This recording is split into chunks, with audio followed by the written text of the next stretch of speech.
শূন্যতার মাঝে বিশাল হাত। বিশ্বের অন্যতম শুকনো এলাকা হিসেবে পরিচিত হল চিলির আতাকামা মরুভূমি। দক্ষিণ আমেরিকা মহাদেশের উত্তর চিলিতে অবস্থিত শীতল, শুষ্ক, বৃষ্টিহীন ও প্রাণহীন এক মরুভূমি এই আতাকামা। এর পশ্চিমে প্রশান্ত মহাসাগর, পূর্ব দিকে আন্দেস পর্বতমালা। উত্তরে মরুভূমিটি তারাপাকা অঞ্চল হয়ে চলে গেছে পেরু সীমান্ত পর্যন্ত। আতাকামা মরুভূমি উত্তর দক্ষিণে প্রায় ১,০০০ কিলোমিটার দীর্ঘ এবং এর আয়তন প্রায় ৩,৬৩,০০০ বর্গ কিলোমিটার। আতাকামা মরুভূমিতে প্রতি বছর গড়ে বৃষ্টি হয় মাত্র ১৫ মিলিমিটার, আর কয়েকটি অংশে কার্যত কোনো বৃষ্টিই হয় না। আবহাওয়াবিদদের মতে এখানে প্রায় ১৫৭০ সাল থেকে ১৯৭১ সাল পর্যন্ত, অর্থাৎ ৪০০ বছর কোনো বৃষ্টিই হয়নি। তাদের মতে এখানে প্রতি ১০০ বছরে গড়ে বৃষ্টি হয় ৩ থেকে ৪ বার।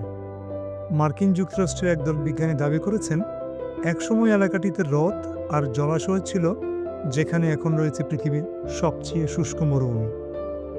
বিজ্ঞানীরা এই মরুভূমিকে বলে থাকেন অ্যাবসোলুট ডেজার্ট। মরুভূমিটিতে পর্যটকদের জন্য তেমন কিছু না থাকলেও একটি অন্যরকম ভাস্কর্য তাদের জন্য একটি অনন্য আকর্ষণে পরিণত হয়েছে। আতাকামা মরুভূমির বিশাল এ শূন্যতার মাঝেও হঠাৎই চোখে পড়ে এক বিশাল হাত। সেই বিশাল দানবীয় হাতকে স্প্যানিশ ভাষায় বলা হয় মানো দেল দেসিয়ার্তো, ইংরেজিতে যার অর্থ দাঁড়ায় হ্যান্ড অব দি ডেজার্ট, অর্থাৎ মরুভূমির হাত। মরুভূমির ধুধু বালিতে আকাশের দিকে নির্দেশ করছে হাতের ৫টা আঙ্গুল। হাতটির কবজির নিচটা রয়েছে বালির নিচে। চিলির প্রখ্যাত ভাস্কর মারিও ইরারাজাবালের এক অসাধারণ শিল্পকর্ম ৩৬ ফুট উচ্চতার এই মানো দেল দেসিয়ার্তো। ইরারাজাবাল বিশাল হাতের এই ভাস্কর্যের মাধ্যমে ফুটিয়ে তুলতে চেয়েছেন এই বিশাল মহাবিশ্বের মাঝে মানুষের নিদারুণ দীনতা ও অসহায়ত্বকে।